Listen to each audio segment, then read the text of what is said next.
My grandfather was in the Boer War. I see his face on the living room floor. He was the tallest man on the island of Lewis.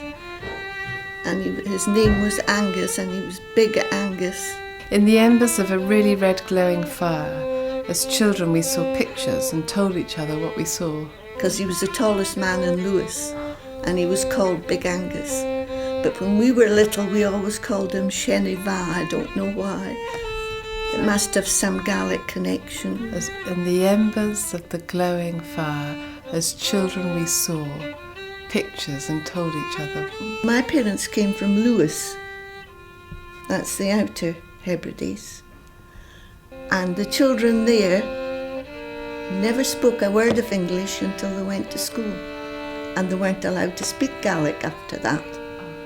It must have been very difficult because they were very clever, weren't they? We spoke Gaelic to our friends and at school, out of the classrooms. We didn't speak it that much in the school. And I mean, we'd be out in boats with my cousins, and they would be speaking pidgin English and we'd be speaking pidgin Gaelic.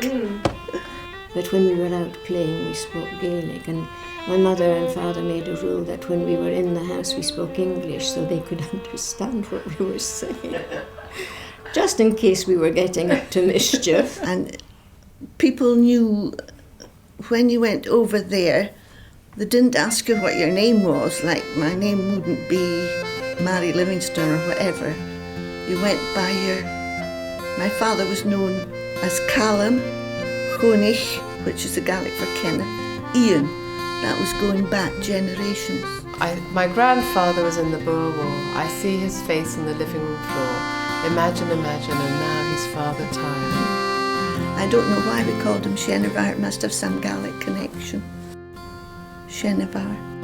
As children we saw pictures in the embers of the fire.